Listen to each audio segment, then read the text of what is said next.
Assalamualaikum warahmatullahi wabarakatuh.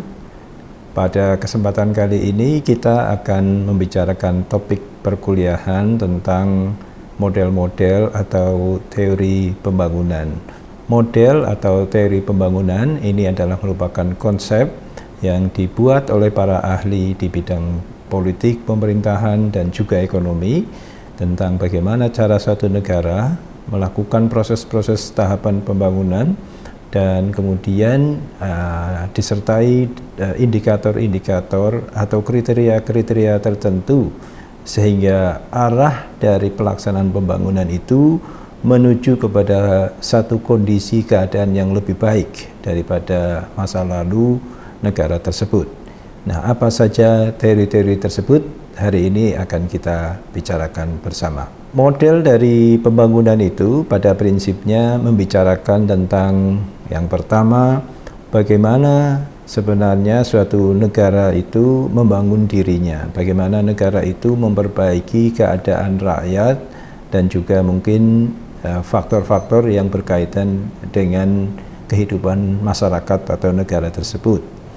Kemudian yang kedua adalah apa saja pendekatan atau approach yang tersedia ketika misalnya satu pemimpin atau juga mungkin para pengambil keputusan di suatu negara itu akan menentukan arah dan langkah yang akan ditempuh oleh mereka ketika membangun negaranya.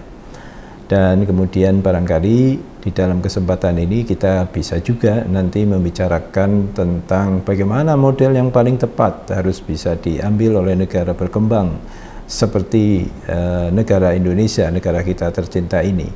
Nah, dengan kita mempelajari model dan konsep pembangunan itu, maka tersedia option, ya, alternatif kebijakan dan juga langkah-langkah strategis yang bisa kita jadikan rujukan tentang bagaimana kita menentukan milestone dalam jangka pendek, dalam jangka panjang, beserta apa kegiatan atau aktivitas dan juga program proyek yang harus dikerjakan di dalam rangka melaksanakan misi perbaikan negara dengan pembangunan itu. Seperti yang mungkin sudah kita utarakan di dalam beberapa perkuliahan yang lain, pembangunan itu adalah merupakan proses perubahan menuju arah kondisi yang lebih baik, ya, dan dilakukan dengan upaya-upaya yang terencana dan terstruktur sedemikian rupa sehingga mencapai tujuan pembangunan yang meliputi paling tidak 3 hal.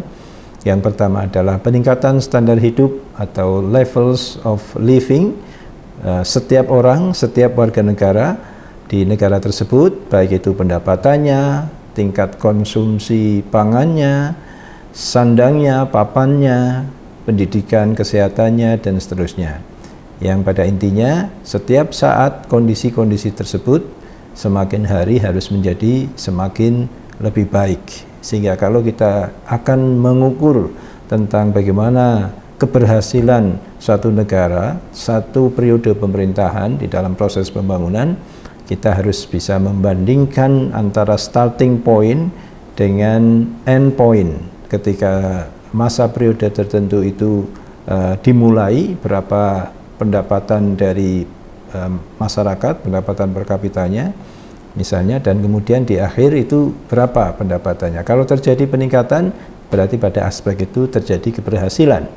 Begitupun juga dengan tingkat konsumsi pangannya, apakah semakin hari makanan yang dikonsumsi oleh rakyat itu menjadi semakin bertambah kalorinya, artinya ketercukupan bagi mereka untuk menyediakan bahan pakan atau ketercukupan bagi mereka untuk mendapatkan gizi yang seimbang dan seterusnya itu terpenuhi dengan lebih baik dari periode ke periode. Lalu kemudian juga berkaitan dengan sandang, papan, pelayanan kesehatan, pendidikan juga demikian. Ada indikator-indikator tertentu yang bisa menjadikan rujukan, ya, misalnya kalau di sektor pendidikan itu ada angka partisipasi kasar misalnya. Nah, kita bisa melihat di awal periode jabatan tertentu sampai akhir periode jabatan apakah terjadi peningkatan yang menuju ke arah lebih baik atau sebaliknya. Nah, kalau dari angka-angka tersebut menunjukkan ya perbaikan, maka kita bisa menilai pemimpin, pemerintah di negara tersebut dalam periode itu berhasil di dalam melaksanakan tugas kepemimpinan atau pemerintahannya, dan sebaliknya kalau tidak, berarti pemimpin tersebut gagal memimpin negara, memimpin daerah, dan pemerintahannya tidak berjalan sebagaimana yang seharusnya.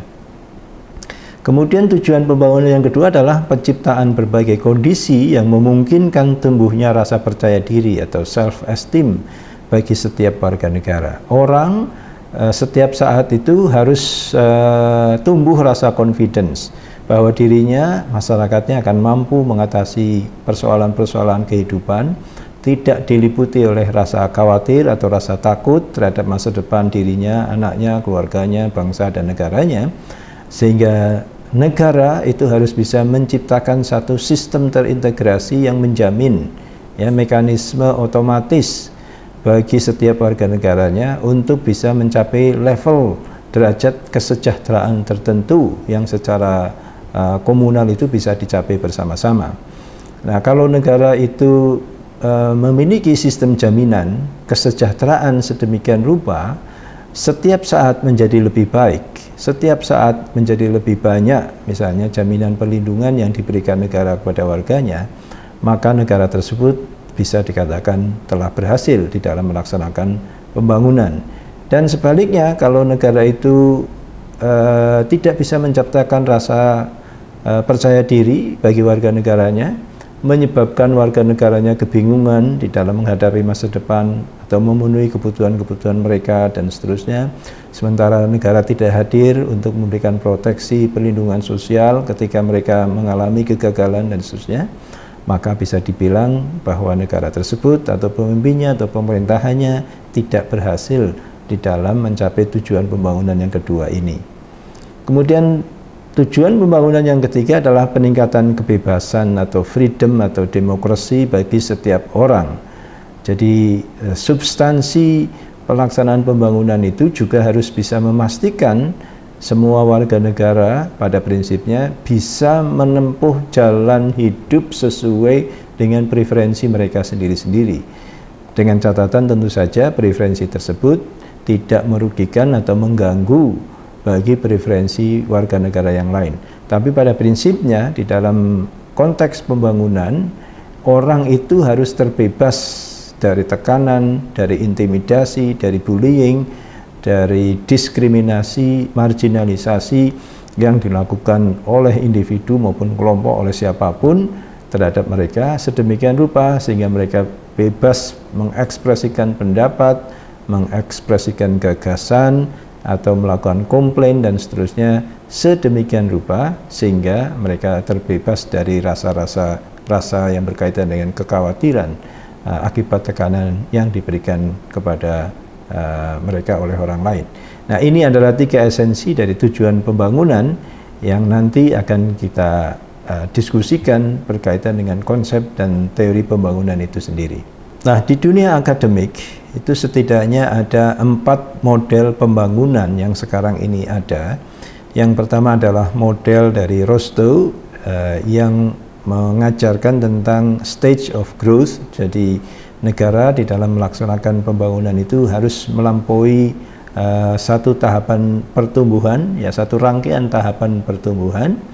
Kemudian yang kedua itu adalah market-based teori yang mengajarkan bahwa di dalam melakukan pembangunan suatu negara itu harus mendasarkan diri pada preferensi market, harus memperkuat mekanisme pasar, melakukan pengaturan-pengaturan yang diperlukan agar misalnya kompetisi di antara provider itu bisa berjalan secara fair dan seterusnya. Lalu kemudian konsep atau model dari yang ketiga adalah international dependence, ya, bahwa satu negara ketika melaksanakan pembangunan itu harus melakukan kustomisasi terhadap bantuan atau juga keinginan negara lain yang lebih maju sedemikian rupa sehingga mereka bisa ikut di dalam trajektori atau pathway yang sudah dirintis oleh negara maju. Dan tentu saja kemudian ada interkoneksi dan interdependensi antara negara maju dengan negara berkembang. Dan yang keempat adalah model structural change. Jadi menurut model ini pembangunan di suatu negara itu harus dilakukan dengan melakukan perombakan struktur, baik itu kelembagaan formal maupun kadang-kadang juga disertai perombakan struktur dalam konteks strata sosial, artinya melakukan distribusi yang lebih adil kepada warga negara, tidak hanya dikuasai oleh sekelompok orang, sehingga memungkinkan semua orang bisa mendapatkan prosperity atau tingkat prosperity tertentu, dan seterusnya. Nah, itu adalah 4 model yang sekarang ini biasanya menjadi rujukan bagi negara-negara berkembang terutama untuk melakukan proses pembangunan. Model yang pertama adalah model Rostow yang dibuat oleh seorang ilmuwan sejarah ekonomi yang bernama Rostow, yang menulis buku Politics Stage of Growth, sehingga kemudian teorinya juga sering disebut sebagai Stage of Growth dari Rostow. Dan ini paling banyak menjadi rujukan di berbagai macam negara ketika suatu negara itu akan membuat desain pembangunan di negara mereka. Rostow ini mengemukakan bahwa proses pembangunan di satu negara itu hendaknya dilakukan di dalam 5 tahapan, mulai dari kondisi masyarakat yang masih tradisional, kemudian ada pre-kondisi, lalu ada take off atau tinggal landas, terus kemudian ada drive to maturity, keadaan di mana satu negara itu sudah berada pada tahapan yang dewasa, dan nanti terakhir itu negara akan berujung kondisinya, tahapan dan capaiannya itu pada high mass consumption. Jadi 5 tahapan Rostow ini yang kemudian diderivat di berbagai macam negara menjadi rencana pembangunan 25 tahun. Ya, kalau di Indonesia dulu ada Repelita dan rencana pembangunan 5 tahun dan rencana pembangunan 25 tahun di masa Orde Baru, di mana konsep itu kemudian kita tinggalkan sejak masa reformasi. Nah, akibatnya kita menjadi kehilangan arah tentu saja. Dulu ada GBHN yang memuat sequential steps yang disesuaikan dengan teori Rostow ini, tapi sejak reformasi itu kita cenderung menggunakan atau mengadopsi teori market. Nah, sehingga ada perbedaan strategi dalam melakukan pembangunan yang kemudian impact-nya juga mengakibatkan hasil yang berbeda. Nah, apa saja dari 5 tahapan itu kita akan diskusikan sekarang. Di tahap yang pertama, Rostow menggambarkan keadaan di satu negara itu biasanya dimulai dari keadaan traditional society atau masyarakat tradisional, ya. Di mana keadaan masyarakat tradisional itu biasanya yang pertama subsistence economy, output not traded or recorded.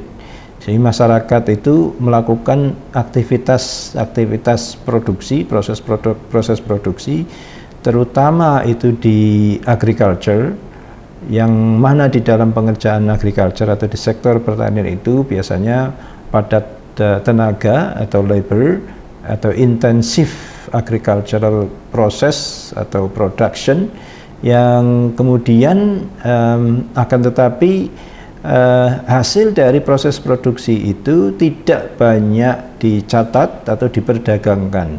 Artinya mereka masih mengkonsumsinya sendiri, atau paling banter itu dilakukan secara tukar-menukar atau barter dengan produsen lain, ya. Jadi misalnya kalau ada orang yang bertani menghasilkan kelapa atau menghasilkan ketela misalnya, atau sayur mayur atau juga komoditas pertanian lain, lalu mereka kemudian tukarkan dengan peternak, dengan ayam, dengan kambing dan seterusnya. Lalu terjadi proses transaksi di antara mereka tanpa menggunakan mata uang tertentu, yaitu kondisi di mana suatu masyarakat atau negara berada pada fase tradisional.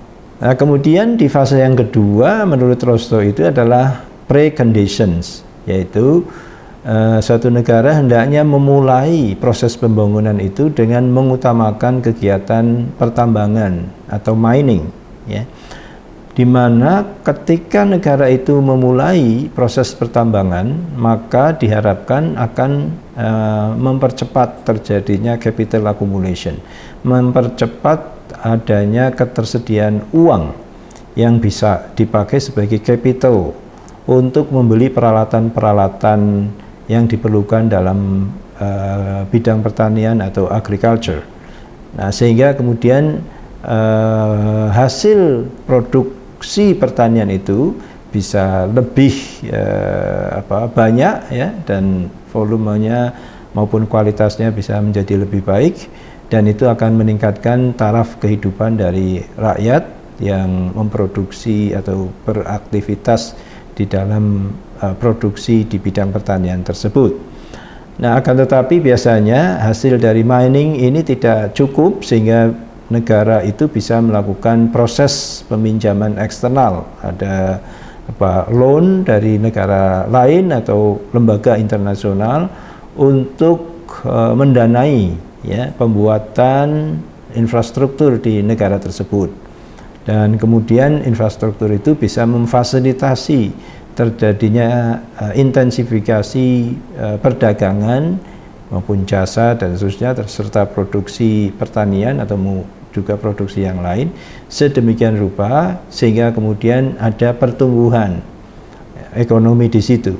Nah, pertumbuhan ekonomi yang terjadi itu akan menimbulkan munculnya savings. Jadi kalau ada investasi berjalan, investasi menghasilkan keuntungan, keuntungan itu bisa dijadikan saving ada capital accumulation ya, pengumpulan modal, dan itu bisa dilakukan reinvestasi kembali untuk mendorong terjadinya laju pertumbuhan berikutnya. Kemudian di fase yang ketiga itu adalah fase take off, di mana satu negara itu sudah melakukan proses tinggal landas.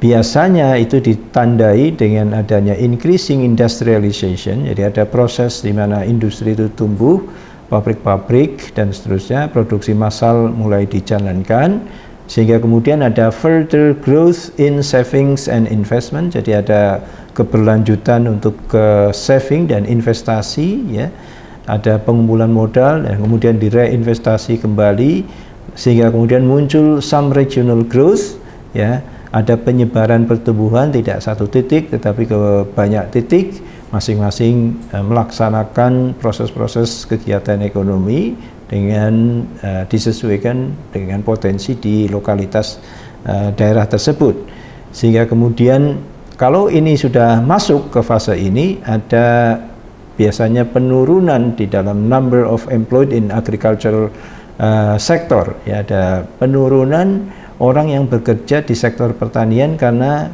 tenaga kerja biasanya akan banyak terserap di bidang industri. Nah, di dalam konteks ini maka biasanya terjadi mekanisasi proses produksi di bidang pertanian ya. Orang yang sedikit bekerja di sektor pertanian itu membutuhkan alat dan modernisasi proses produksi sehingga mereka tetap bisa memiliki satu derajat hasil panen yang bisa menghidupi mereka secara layak ya, sehingga kemudian ada proses modernisasi alat pertanian dan seterusnya, modernisasi pupuk, cara bercocok tanam yang lebih baik sedemikian rupa sehingga yang namanya petani itu tetap bisa sejahtera pada satu sisi dan juga memenuhi kebutuhan konsumsi pada sisi yang lain.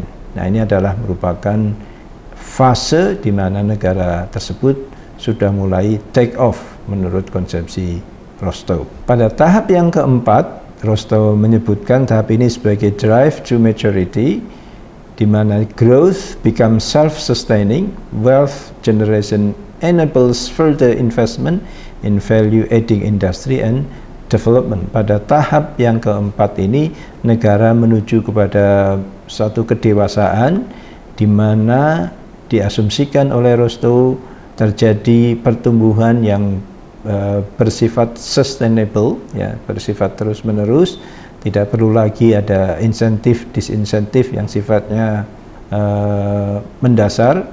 Market itu berjalan secara otomatis ya, sehingga kemudian ada semacam proses di mana investasi itu bisa dilakukan atas hasil dari saving accumulation yang terjadi dalam rangkaian proses terdahulu, dan kemudian hasil dari saving accumulation itu direinvestasi untuk membuka kegiatan perekonomian yang lain, membuka lapangan pekerjaan, mengenerate tax atau pajak, dan kesemua itu kemudian juga menjadi saving kembali bagi satu komunitas, dan kemudian bisa direinvestasikan kembali, sehingga itu proses yang terjadi seperti circle atau lingkaran yang terus menggelinding secara otomatis.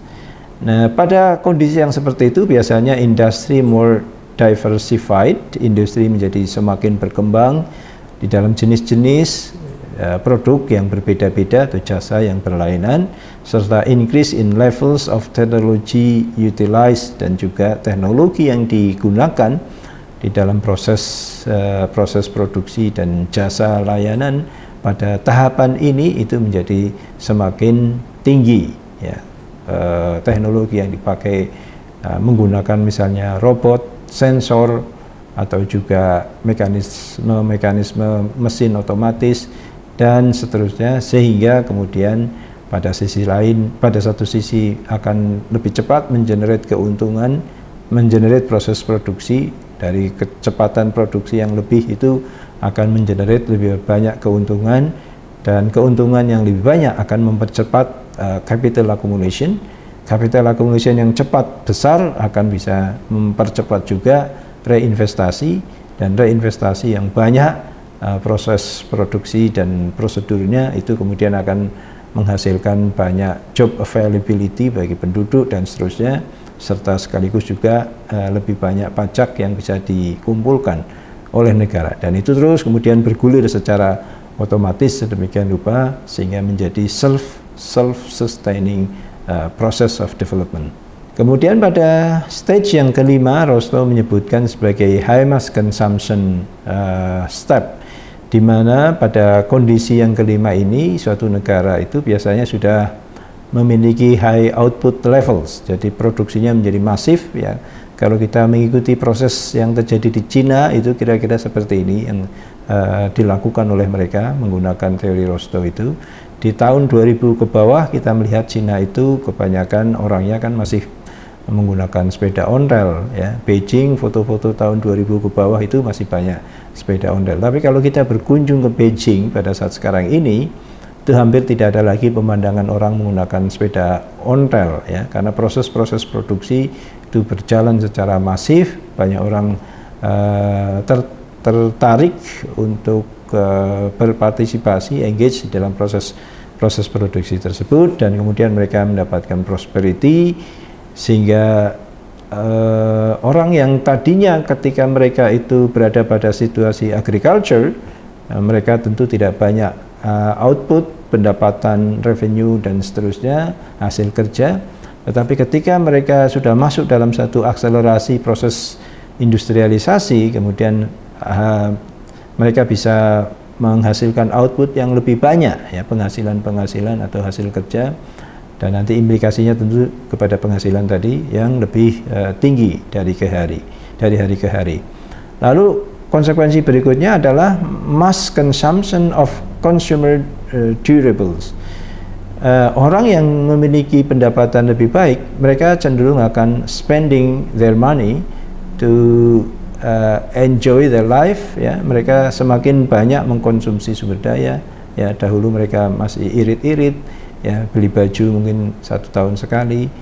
Nah, kalau sudah masuk di dalam high mass consumption, mungkin tidak 1 tahun sekali, mungkin 1 minggu 1 kali mereka membeli baju.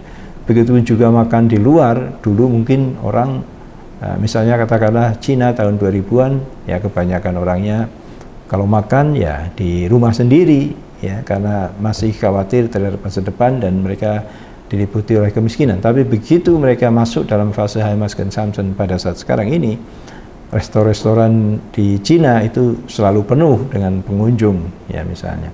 Begitu juga dengan tempat hiburan dan seterusnya. Saya kira ini mulai terjadi juga di Indonesia, ya. Begitu muncul kelas menengah yang kemudian income-nya semakin hari semakin meningkat, kemudian spending mereka di dalam konsumsi juga semakin meningkat. Kita bisa melihat misalnya bagaimana orang berganti handphone, ya. Dahulu orang punya handphone itu satu kali untuk seumur hidup. Orang punya televisi juga biasanya satu kali untuk seumur hidup. Punya mobil juga demikian, sekali untuk seumur hidup. Tapi pada masa sekarang ini kalau kita lihat di Indonesia itu sudah mulai masuk high mass consumption, di mana orang melakukan pembelian produk apakah itu mobil, televisi, handphone, laptop atau produk-produk yang lain, itu tidak sekali seumur hidup, kalau rusak dibenerin, kalau kurang baik dipanggilkan tukang. Kalau sekarang ini orang punya televisi misalnya rusak, mungkin tukang televisi, tukang servis televisi sudah nggak ada. Nah, sehingga kemudian mereka cenderung membuang produk yang rusak tersebut dan membeli produk yang baru. Ya, handphone juga demikian. Kalau dahulu kakek kita itu mungkin punya telepon rumah yang kalau kita mau nelpon itu harus diputar angkanya, itu ya satu kali seumur hidup. Tapi sekarang ini ya hampir setiap tahun barangkali semua orang itu ganti handphone. Nah, ini menunjukkan bahwa masyarakat yang seperti itu sudah masuk di dalam fase high mass consumption. Nah, sehingga kemudian di dalam proses persentase orang yang bekerja itu di masa high mass consumption itu kebanyakan orang bekerja di sektor layanan, ya, bukan di sektor produksi, jadi di sektor jasa. Itu adalah merupakan ciri-ciri suatu daerah atau negara yang sudah masuk di fase high mass consumption itu. Nah, ini adalah stage yang kelima atau terakhir dari konsep yang dibuat oleh Rostow. Ketika negara sudah masuk di fase high mass consumption itu biasanya mereka tinggal manage dan meningkatkan proses-proses produksi yang ada sedemikian rupa, juga mengatur tata kelola pajak agar negara tersebut tidak mengalami kesulitan secara finansial ketika mereka akan melakukan pelayanan atau juga investasi infrastruktur dan seterusnya bagi kepentingan negara tersebut itu sendiri. Nah, akan tetapi teori Rostow ini banyak dikritik oleh banyak ahli yang kebanyakan mereka berpendapat bahwa teori Rostow ini terlalu menyederhanakan masalah, karena tidak semua negara itu bisa mengaplikasikan teori Rostow ini sesuai dengan sequence yang dikonsepkan oleh dia. Ya. Di dalam banyak kasus, misalnya suatu negara bisa melakukan lompatan yang sifatnya akseleratif, tidak harus menempuh 5 tahapan seperti tadi, tapi mungkin bisa jadi 2 atau 3 tahapan, ya, sehingga atau bahkan mungkin ada juga negara yang harus menempuh sampai 6, 7, 10 tahapan, tidak hanya 5 tahapan.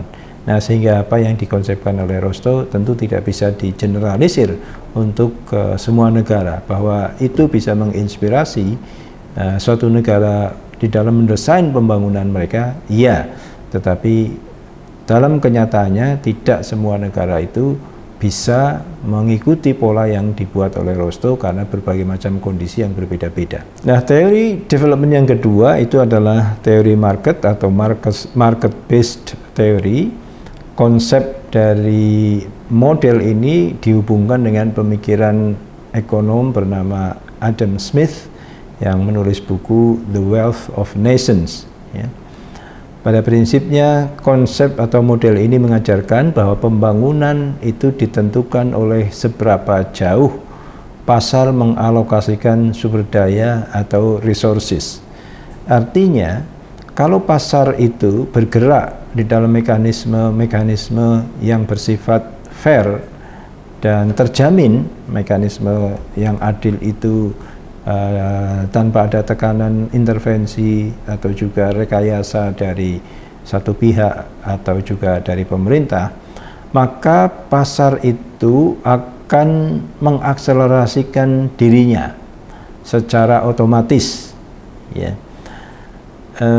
Misalnya kalau orang itu atau negara di satu tempat atau daerah rakyat di situ itu memiliki keinginan-keinginan tertentu berkaitan dengan hobi atau menyukai produk tertentu, maka kemudian produk atau hobi tertentu tersebut itu akan memiliki banyak penggemar, ya.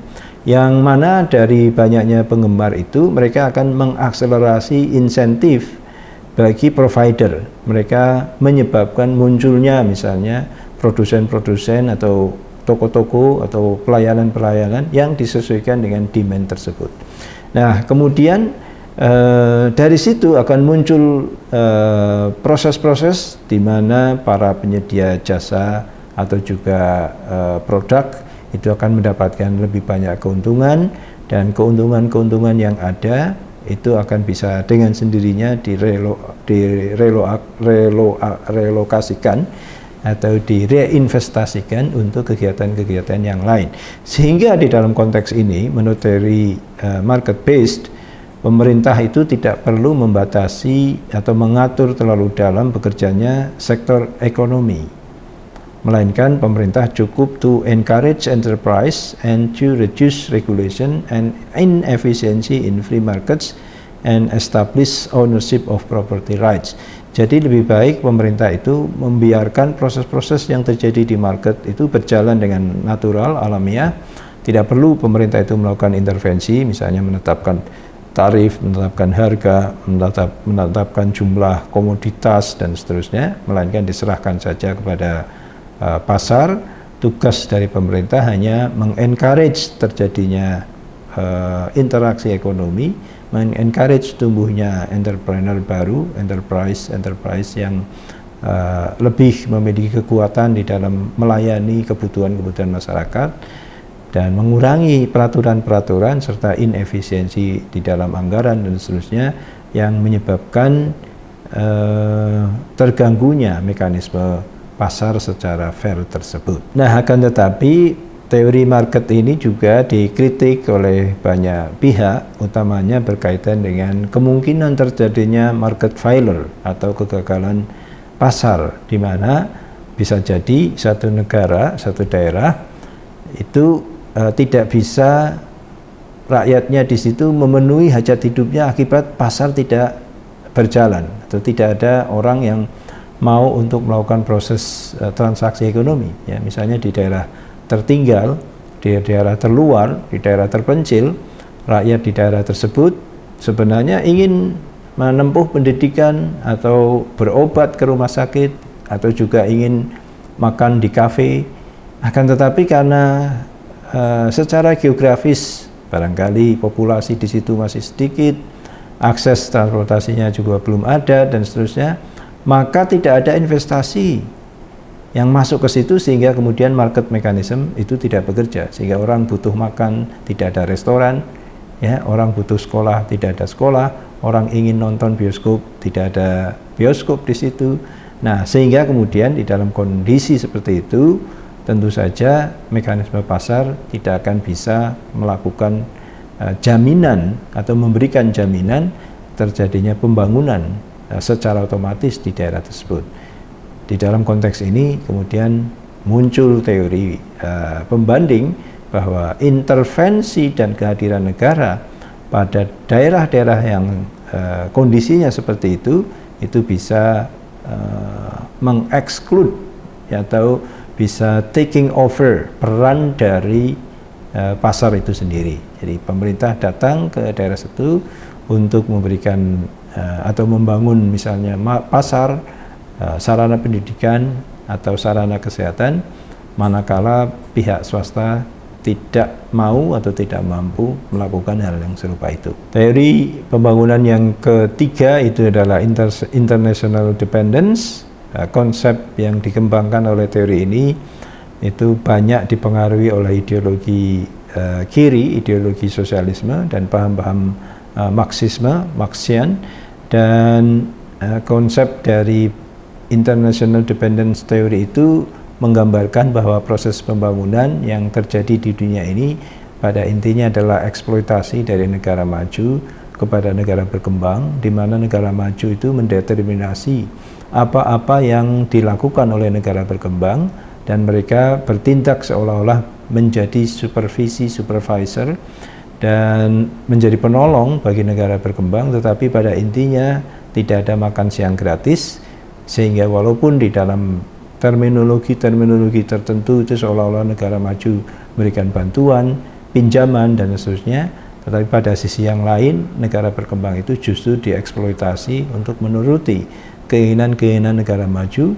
beserta juga lembaga-lembaga internasional yang dibentuk oleh mereka seperti World Trade Organizations, IMF atau Kyoto Protocol, Kyoto Talks dan seterusnya, yang membuat negara miskin itu tidak melakukan pembangunan secara natural, tapi justru mereka itu mengikuti genderang yang dibuat oleh negara-negara maju, dan ada ketergantungan dari negara miskin kepada negara-negara maju yang bersifat eksploitatif. Nah, di dalam konteks ini terdapat kekhawatiran bahwa sebenarnya advice given to the poorer nations make them become poorer, ya. Advice yang diberikan oleh lembaga internasional atau juga hubungan bilateral dari negara maju ke negara berkembang itu tidak menyebabkan negara berkembang itu menjadi lebih mandiri dan sejahtera, tapi justru membuat mereka terbelit oleh hutang dan mengalami kesulitan ekonomi, dan mereka tidak bisa menyelesaikan krisis-krisis ekonomi yang terjadi di negara mereka, dan tentu saja itu merugikan bagi rakyat di daerah itu untuk mencapai derajat kesejahteraan yang lebih baik di masa yang akan datang. Model yang keempat itu adalah structural change yang dibuat oleh ilmuwan bernama Alan Fisher dan juga Colin Clark, yang kemudian ini dikenal sebagai Clark-Fisher model. Structural change models pada intinya itu membuat diferensiasi productivity level di dalam bidang ekonomi, yang mana pada dasarnya menurut teori ini economic progress will lead to the emergence of large service sector which followed the development of primary and secondary sector. Jadi menurut mereka untuk melakukan proses pembangunan itu harus dilakukan restrukturisasi proses produksi dari pertanian ke industri, dan kemudian akan mengakibatkan munculnya proporsi pekerjaan yang lebih besar atau lebih banyak ke arah jasa, ya. Dan kemudian nanti akan diikuti oleh sektor-sektor yang lain yang bersifat primer maupun sekunder. Nah, sehingga kemudian suatu negara itu sebaiknya memiliki satu gerbong. Nah, kadang-kadang ini kemudian dipersepsikan oleh banyak orang atau banyak negara bahwa dibutuhkan konglomerasi, ya, atau pelaku usaha yang besar yang diberikan privilege untuk tumbuh oleh negara, dan kemudian mereka diasumsikan bisa memberikan efek pelayanan atau juga jasa atau juga produksi yang kapasitasnya sangat besar, yang mampu untuk mengatasi kesulitan permodalan di negara tersebut. Jadi mereka dibesarkan dulu oleh negara, lalu mereka diwajibkan untuk membangun jalan tol, pelabuhan, atau bandar udara, rumah sakit, sekolah, universitas, dan seterusnya, sehingga kemudian bisa memberikan efek kepada layer masyarakat di bawahnya. Jadi ada proses trickle down. Nah, akan tetapi ini banyak juga mendapatkan kritik pada kenyataannya. Trickle down itu bukan sesuatu yang bersifat otomatis, karena mereka justru kadang-kadang memiliki hasrat memonopoli segala proses produksi dan jasa dari ujung ke ujung, ya. Mereka menanam misalnya bahan produksi, mengolahnya sendiri, memasarkannya, membuat fasilitas jaringan pemasaran sendiri dan seterusnya, yang pada intinya kekayaan itu berputar di antara para konglomerat, bukan dibiarkan begitu saja sehingga rakyat kebagian dari proses-proses itu. Nah, di dalam konteks structural change pada kenyataannya negara-negara berkembang yang masih terbelakang itu mengalami kesulitan karena mereka industrinya itu di sektor hulu yang tidak memiliki added value yang mencukupi. Jadi misalnya mereka punya pabrik, tetapi pabrik baja misalnya, mereka tidak bisa memproduksi barang yang canggih, sehingga komoditas tersebut itu memiliki nilai yang masih rendah. Berbeda dengan negara maju, walaupun mereka itu mungkin tidak memiliki sumber daya alam, tetapi mereka bisa membuat added value berdasarkan teknologi yang berkembang, maka kemudian mereka bisa mendapatkan harga atau penghasilan yang jauh berlipat dibandingkan dengan negara-negara miskin. Nah, oleh karenanya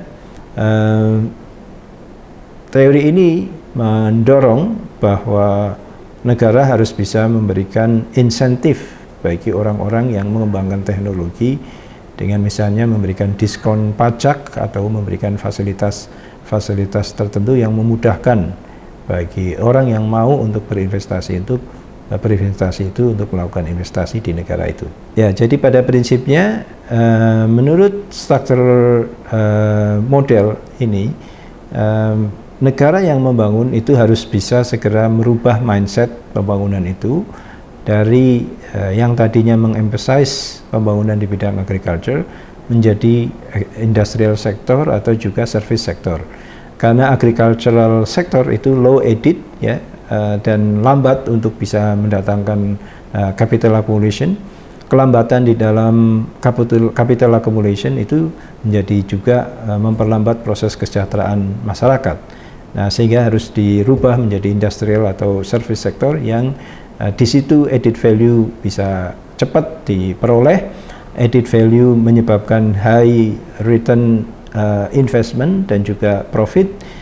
High return investment dan profit menyebabkan capital accumulation bisa dilakukan secara akseleratif, dan tentu saja ini impact-nya menyebabkan reinvestasi dan proses produksi berikutnya juga bisa berjalan secara lebih ekspansif. Nah, itu menurut mereka akan bisa menghasilkan satu proses pembangunan yang cepat mendatangkan kesejahteraan atau kemakmuran bagi warga negara. Demikian pembahasan kita tentang teori-teori pembangunan pada kesempatan kuliah kita kali ini. Mudah-mudahan bisa memberikan insight baru bagi kalian dan bisa kalian diskusikan teori-teori pembangunan itu untuk diaplikasikan di daerah atau negara kita, atau negara kita sedemikian rupa sehingga kita bisa memiliki guidance ketika kita ingin membangun daerah atau negara kita.